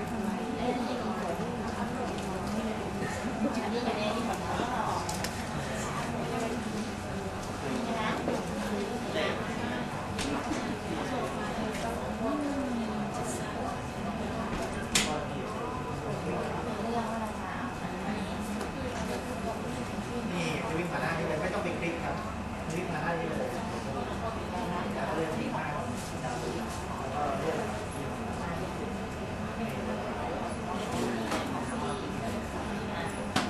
ไม่ได้รอผมไปคลิกนี่ก่อนไม่รอที่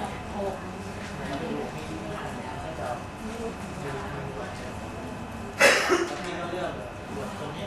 สามารถจะส่งไปยังอีเมลใครขออะไรต้องส่งไปส่ง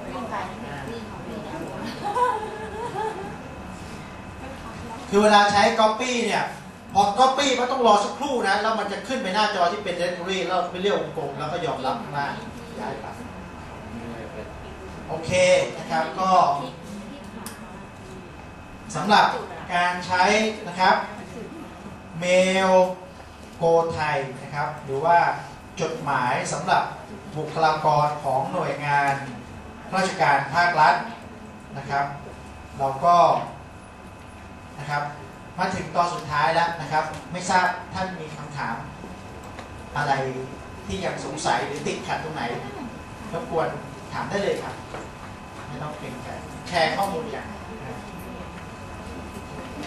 มีการถามได้2แบบหนึ่งก็คือสามารถสอบถามไปทางแอดมินของท่านโดยตรงนี่สเต็ปที่1นะครับสเต็ปที่2ก็คือสามารถจะอีเมลไปที่ helpdesk ได้จะมี helpdesk อยู่หน้าเมลโปรไทยนะครับสอบถามได้หรือโทรไปสอบถามก็ได้แต่หลังจากที่ท่านได้ account เรียบร้อยหมดแล้วนะครับในการสอบถามช่องทางนะครับครับมีคำถามอื่นอีกไหมครับ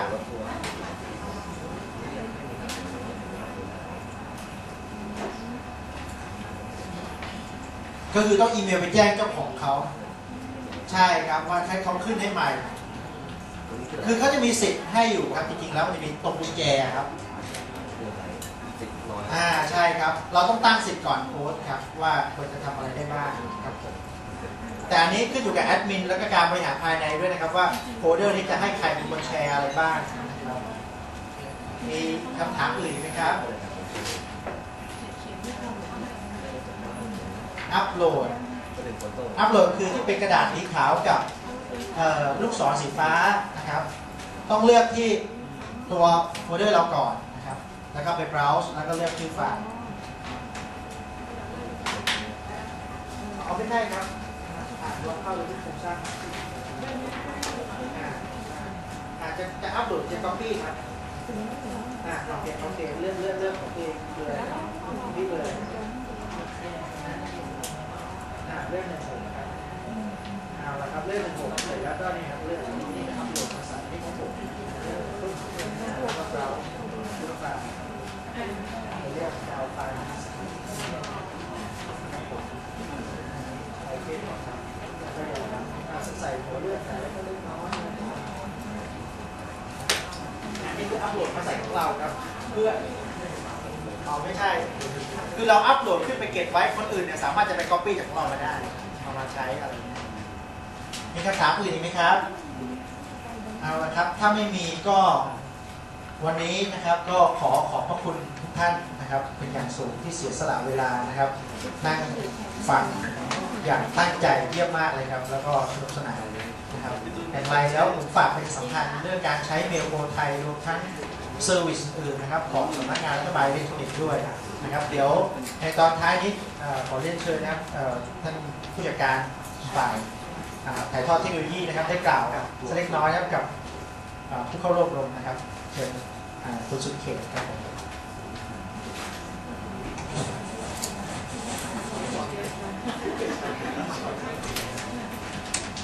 ก็ขอสวัสดีท่านผู้เข้าร่วมกลุ่มทุกท่านนะครับก็รู้สึกวันนี้ได้สมาชิกผู้ใช้งานเมลโกไทยเพิ่มขึ้นอย่างน้อยก็ 30-40 ท่านแล้วนะครับแล้วก็รู้สึกทุกคนแฮปปี้กันมากนะในการเรียนการสอนในวันนี้ก็คือคิดว่าหาโอกาสยากบางคนอาจจะบอกว่าอุ้ยเม เร็วไม่เห็นใช่เรื่องยากเลยง่ายๆอะไรเงี้ยแต่ถ้าเกิดท่านไม่มาลองอบรมจะไม่รู้เลยว่ามีเทคนิคซึ่งทางอาจารย์เอกก็พยายามสโคปให้เห็นจุดเด่นๆของเดลโกไทยแล้วว่ามีจุดเด่นๆที่น่าสนใจแล้วก็ไปประยุกต์กับการทำงานของท่านได้อย่างไรนะครับแล้วถ้าเกิดอย่างเช่นอาจารย์เอกบอกไว้คือถ้าท่านติดขัดปัญหาเช่นใดเนี่ยนะครับมาบอกกับเราจะได้มีการปรับปรุงพัฒนากันต่อไปซึ่งตอนนี้เราถือว่าทุกคนเป็นสมาชิกของสำนักงานรัฐบาลได้ถึงแล้วก็ใช้บริการของเดลโกไทยของเรานะครับจริงๆมีอีกหลายบริการนะครับเพราะเมื่อกี้มีบางท่านถามเรื่องแล้วเดลโกไทยนี่จะส่งหนังสือแบบเรียกอะไรนะหนังสือสามัญได้ไหมตอนนี้มันจะมีระบบมารองรับอีกที่ว่าระบบสารพันอิเล็กทรอนิกส์ซึ่งคิดว่าคงเป็นสเต็ปต่อไปที่สำนักกระทรวงวัฒนธรรมคงจะมาใช้บริการในส่วนที่เพิ่มเติมยังมีเรื่องของที่อาจารย์เอกกล่าวไว้ตอนช่วงต้นมีเรื่องข่าวมีจีนที่ใช้อยู่แล้วเพราะว่าเป็นในนามของกระทรวงนะครับแต่เป็นเรื่องข่าวมีเรื่องของออฟมอนอะไรอีกหลายๆเรื่องที่น่าสนใจนะครับก็อยากจะแนะนำเป็นการแนะนำให้ทุกคนรู้จักว่าสำนักงานรัฐบาลที่ทำอะไรมีบริการดีๆอะไรให้ท่านบ้างอะไรอย่างเงี้ยนะครับเพื่อให้หน่วยงานภาครัฐเราไปบริการประชาชนเข้าถึงประชาชนได้อย่างสะดวกรวดเร็วแล้วทุกคนก็แฮปปี้ในการติดต่อภาครัฐเรานะครับโอเคงั้นก็ขอบคุณทุกคนนะครับขอบคุณครับสวัสดีครับ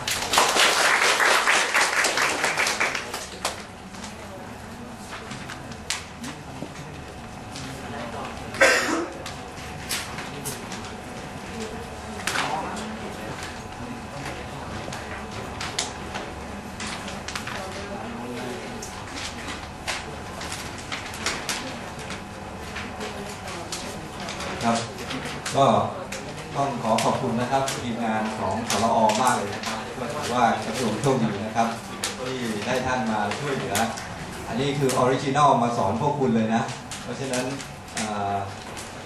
ก็ขอปรบมือให้ท่านครับก็หวังว่ารุ่นต่อไปได้รับการวิเคราะห์อีกนะครับครับผมก็คิดว่าแล้วตกลงได้ไปช็อปกันแล้วไหมหรือไม่คุณผู้ชายเป็นคนดีขนาดนั้นครับก็คิดว่านะผมลงคราวนี้น่าจะเนาะน่าจะ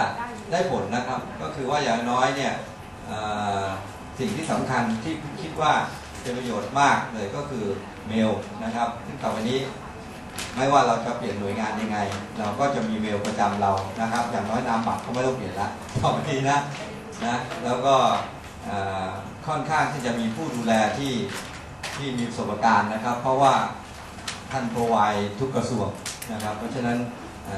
ในเรื่องของ security อะไรต่างๆนะครับก็คิดว่าเราน่าจะสบายใจได้ส่วนหนึ่งนะครับอีกเรื่องหนึ่งก็คือเรื่องของเว็บคอนเฟอเรนซ์นะครับซึ่งผมคิดว่าตัวนี้เป็นจุดที่ทำให้เราเนี่ยเซฟหลายๆอย่างเลยนะครับการเดินทางซึ่งเราก็ทราบอยู่แล้วว่ามันสูญเสียหลายๆอย่างซึ่งเราไม่สามารถควบคุมได้นะครับแต่ว่าเราจะแก้จุดนี้ได้แล้วโดยที่เรามีตัวเว็บคอนเฟอเรนซ์นะครับติดต่อเพื่อหาตัวช่วยนะครับหาตัวช่วยในการทำงานได้นะครับส่วนวันแรกนี่ก็คงจะเป็นเรื่องที่ต้องมีการทำต่อเนื่องนะครับก็คือถ้ากระทรวงมีอะไรใหม่ๆที่อยากจะบริการท่านเราก็จะอัปเดตให้นะครับซึ่งที่ผมเคยเรียนไว้ก็คือว่าเดี๋ยวจะมีการอบรมอีกชุดหนึ่งก็คือในเรื่องของซอฟต์แวร์นะครับในเรื่องของเน็ตเวิร์กนะครับคราวหน้าก็เป็นเรื่องซอฟต์แวร์ก็มีการใช้OS ใหม่ Windows 8นะครับแล้วก็ในเรื่องของการใช้ประโยชน์ของโซเชียลเน็ตเวิร์กนะครับแล้วก็ระบบสารบัญอิเล็กทรอนิกส์นะครับอีกเรื่องหนึ่งที่บางท่านเคยเรียนถามไว้นะครับก็คือเรื่องของศูนย์ข้อมูลกลางนะครับโอกาสนี้ก็เลยฝากไปนิดนึงพอดีพอสุดารัตน์เขาป่วยผมก็เลยมาแจ้งให้ท่านทราบแทนนิดนึงก็คือในเรื่องของศูนย์กลางนั้นเนี่ยเราได้ส่งหนังสือไปนะครับให้ท่านยืนยันการใช้จ่ายนะครับซึ่งอยากให้ภายในปลายเดือนนี้ถ้าท่านเรียนหนังสือแต่เราระงับการใช้จ่ายมาตั้งแต่มีนาแล้วนะครับแต่ว่าปลายเดือนนี้เนี่ยท่านต้องคอนเฟิร์มมาว่าสิ่งที่ท่านดำเนินการนั้นเนี่ยมีอะไรบ้างนะครับซึ่งการที่เราระงับการใช้จ่ายตรงนี้นะครับก็เพราะด้วยผลที่ เราอาจจะต้องใช้งบประมาณในการใช้จ่ายที่รีบด่วนนิดหนึ่งก็คือว่าตอนนี้ท่านก็รู้แล้วว่าณเวลาปัจจุบันนี้โซเชียลเนี่ยมันค่อนข้างจะซีเรียสในแง่ของ Security อย่างเช่นเว็บกระทรวงเนี่ยก็ถูกแฮกไม่ว่าเว็บไหนแม้กระทั่งสำนักนายกกระทรวงศึกษานะครับเพราะฉะนั้นผู้บริหารคงต้องมองถึงความสำคัญให้ความสำคัญในเรื่อง Security นะครับเพราะฉะนั้นสองส่วนจริงๆแล้วก็คือแอปพลิเคชันจะต้องค่อนข้างที่จะสตรองนิดนึงนะครับเพราะฉะนั้นต่อไปเนี่ยเวลาเราทำแอปพลิเคชันเนี่ยแต่ก่อนนี้เราไม่ค่อยจะได้ให้สนใจเท่าไหร่นะครับต่อไปเราก็ต้อง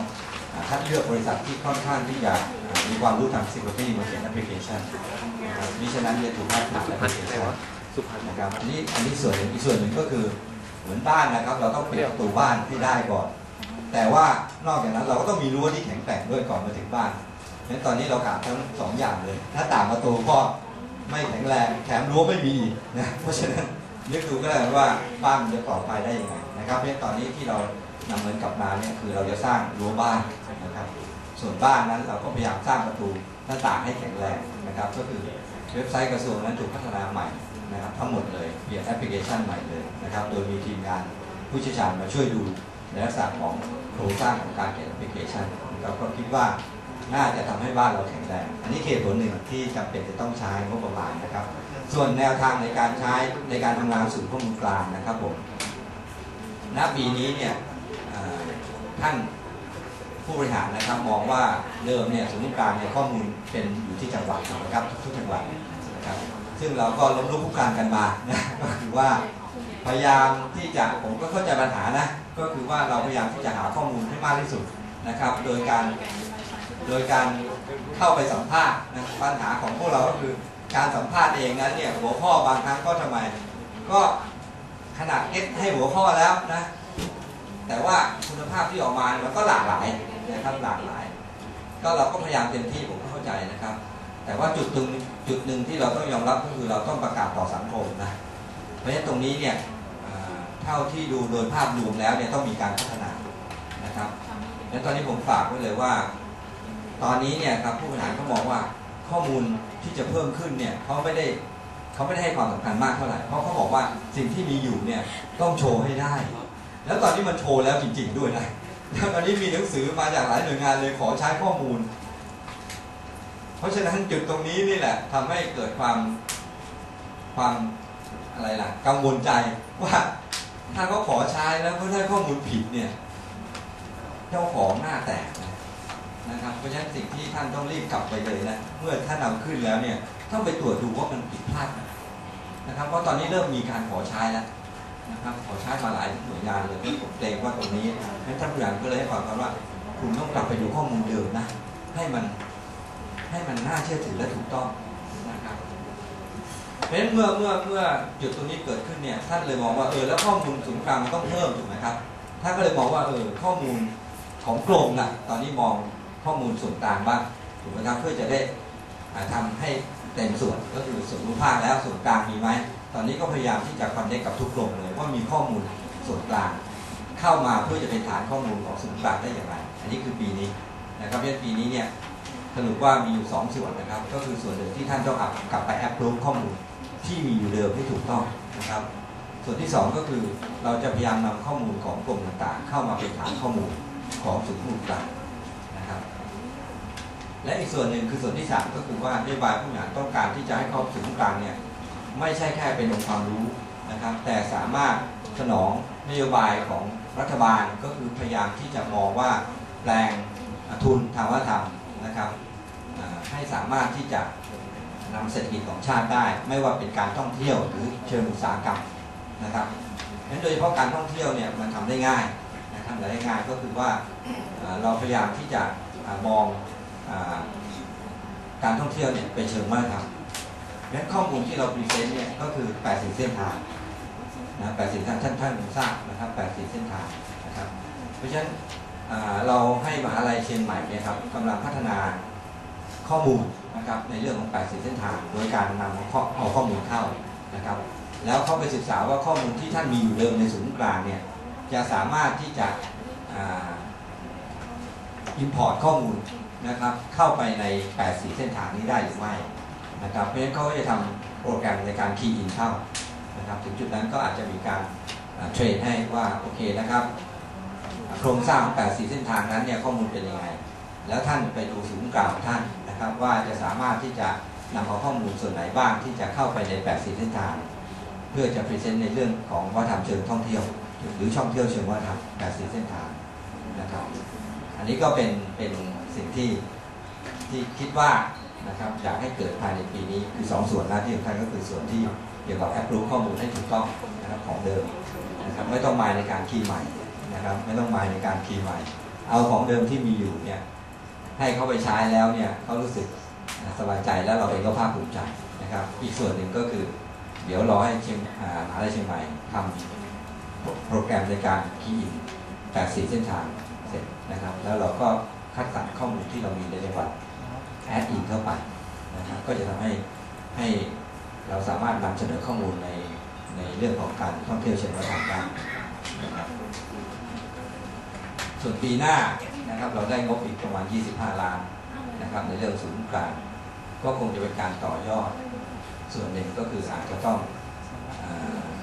เพราะว่าปีนี้84เส้นทางคนอาจจะยังไม่ได้ทุกจังหวัดสมบูรณ์นะครับอาจจะเอาตัวนี้ไปต่อยอด84เส้นทางด้วยนะครับแล้วก็กรมเองตอนนี้การคอนเนคชั่นกับศูนย์กลางมันยังไม่เป็นลักษณะเรียลไทม์เป็นอาจจะพัฒนาให้แอปพลิเคชันคือแอปพลิเคชันก็คือการนำเสนอข้อมูลมันจะได้เป็นเรียลไทม์นะอันนี้ก็เป็นแนวทางที่จะทำในปี 57นะครับปี 57ก็คิดว่าน่าจะพอเห็นแบ็กกราวด์มีท่านใดจะสงสัยจะถามอะไรผมไหมครับในเรื่องของไม่ทราบว่าที่นี่มาเนี่ยรับผิดชอบศูนย์กลางบ้างเปล่ามีนะมีอะไรไหมครับผมจะได้ตอบให้จะได้เพราะว่าเงียบสงัดมานานนะศูนย์กลางตั้งแต่ท่านปลัดคนเข้านะครับไปนะครับเพราะฉะนั้นนโยบายทุกอย่างก็เปลี่ยนใหม่ก็ในลักษณะที่ต้องการความถูกต้องครับมันไม่ได้โลกนะก็คือข้อมูลที่เรามีอยู่ถูกไหมครับแต่ยังไม่ถูกยังไม่ถูกแอปพรูฟอ่ะคือทีมแอปพรูฟของจังหวัดก็มีอยู่แล้วถูกไหมครับตอนนี้ข้อมูลที่นำเสนอขึ้นไปแล้วเนี่ยเขายังมองเลยว่ายังมีข้อผิดพลาดอยู่นะครับท่านมีสิทธิ์ที่จะปรับปรุงตรงนั้นนะครับส่วนที่ท่านมีอยู่แล้วที่รอแอปพรูฟรอให้รออนุมัตินะฮะท่านก็อนุมัติขึ้นไปได้ถูกไหมครับคืองานเราเองคงต้องทำไปอีกถูกไหมครับนะครับทำไปไม่ใช่ว่าลบทิ้งไม่ได้ยกเลิกครับโอ้โหเราอุตส่าห์ทำไม่ยกเลิกครับไม่ยกเลิกคืออย่างที่ผมเรียนอ่ะเดิมเนี่ยข้อจำกัดของศูนย์กลางเนี่ยก็คือโครงสร้างเนี่ยมันมีเลเวลเดียวท่านก็คงทราบนะมีเลเวลเพราะฉะนั้นมิติของการนำเสนอเนี่ยคำว่ามิติการนำเสนอนะสารสนเทศมันมีหลายมิติเนาะนั้นมิติการนำเสนอเนี่ยมันทำได้ค่อนข้างยากนะครับเพราะถ้าเรามีข้อมูลในเชิงลึกเราก็สามารถนำเสนอในหลายมิติที่น่าสนใจได้อันนี้คือข้อจำกัดของศูนย์กลางเดิมนะครับครับผมครับผมครับครับคืออะไรครับการดำเนินการนี่คือหมายถึงว่ามองว่าไม่ได้หมายถึงว่าไม่ให้ทำอะไรนะเขาการดำเนินการเนี่ยก็คือเหมือนกับที่เราเคยคอมมิตว่าข้อมูลอะไร10ข้อมูลต่ออำเภออันนั้นน่ะก็คือว่าเราไม่ต้องทำนะครับแต่ว่าข้อคือตอนนี้เนี่ยในระดับจำนวนเนี่ยนะครับก็คงจะไม่มีนะครับคงจะไม่มีนะครับใครครับคือการนำข้อมูลเข้าเนี่ยไม่ได้ซีเรียสนะครับเพียงแต่ว่าเดี๋ยวคงจะต้องไปคุยกับกพลนะครับว่าตัวนี้จำนวนของชาติจ้างแล้วครับรู้สึกจะให้แจ้งภายในปลายเดือนนี้หนังสือนะครับทำไปแล้วครับ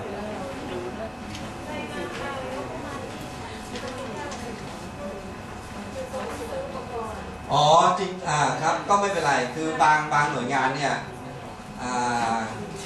ซื้อโน้ตบุ๊กแล้วถูกไหมครับก็ไม่เป็นไรนะครับก็ชี้แจง คืออย่างนี้มันมีไทมิ่งอยู่นะถูกไหมเพราะฉะนั้นหลักฐานที่ท่านแสดงเนี่ยคือเราเบรกตั้งแต่ปลายรู้สึกจะปลายมีนาหรืออะไรเงี้ยหนังสือออกไปแล้วถูกไหมครับเพราะฉะนั้นเนี่ยหลังจากนั้นเนี่ยถ้าท่านซื้อเนี่ยก็แปลว่าท่านทำไมทำละเมิดเงื่อนไขที่แจ้งถูกไหมเป็นหลักฐานที่ท่านแสดงก็ชัดเจนถูกไหมฮะเพราะฉะนั้นเราให้สำหรับโอกาสที่ท่านทำก่อนแล้วก็เอามาแสดงว่าโอเค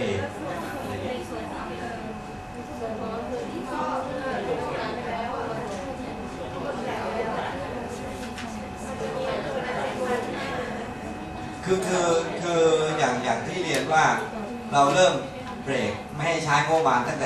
แต่ช่วงไหนถูกไหมงบประมาณก็คืออำเภอที่เราให้ไปถูกไหมครับแล้วตรงนั้นเนี่ยผมไม่ทราบแล้วว่าทางท่านเนี่ยเบิกจ่ายยังไงนะถูกไหมเราไม่ได้ลงไปลึกถึงตรงนั้นเราเพียงแต่ว่าท่านต้องแสดงหลักฐานนะว่าหลังจากที่เราเบรกเนี่ยนะก่อนถูกไหมฮะใช่ไหมครับเรามาดูตรงนั้นอะไรนะครับ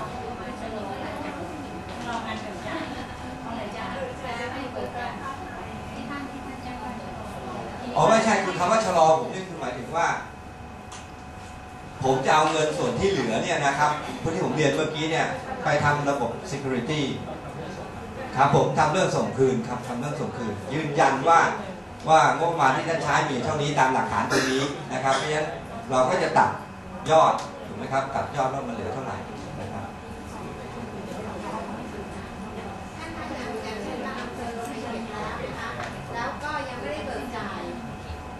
ก็ถือว่าต้องคืนนะฮะท่านครับผมต้องคืนก็ถ้าก่อนมีนาถ้ามีหลักฐานมันก็จบไปถูกไหมครับก็แปลว่าท่านทำงานถูกไหมเบิกเงินได้อยู่ใช่ไหมฮะถ้าก่อนมีนาก็ได้สิครับเพราะว่าถือว่าหนังสือนั้นยังไม่มีผลอะไรนะครับคือหลักฐานที่ท่านส่งมาเป็นตัวบอกว่าท่านดำเนินการเมื่อไหร่นะครับโอเคไหมครับส่วนถ้าไม่มีนะครับพอดีบางท่านอยู่ไกลเนาะ เดี๋ยวจะมีการเบิกค่าใช้จ่ายด้วยนะครับเพราะฉะนั้นเอางี้นะครับการอบรมคราวนี้เนี่ยนะครับก็รู้สึกจะมีจะส่งไปทีหลังนะครับไปเซอร์นะจะส่งให้เป็นทีหลังนะครับแล้วรุ่นต่อไปเนี่ยเราจะพยายามเอาเอกสารถ่ายวิดีโอการสอนไว้นะแล้วก็จะเอาขึ้นเว็บนะเผื่อท่านดูไม่ทัน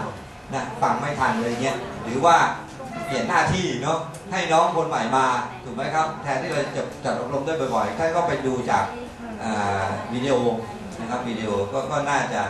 จะช่วยกันได้เยอะนะแต่ตอนนี้รอไม่ไหวก็ลิงก์กลางมาได้นะครับก็คือเอากล้องที่ท่านเรียนนะเดี๋ยวนี้ก็บอกนะครับถ้ามีปัญหาผมคิดว่าคงจะลดปัญหาได้เยอะและน้องๆตอนนี้ที่เข้ามาท่านก็น่าจะรู้จักแล้วว่าใครเป็นใครนะครับก็สามารถที่จะโทรได้ตลอดเวลานะครับมีข้อสงสัยอะไรไหมครับนะครับโอเคนะครับถ้าไม่มีก็ขอบคุณมากเลยครับ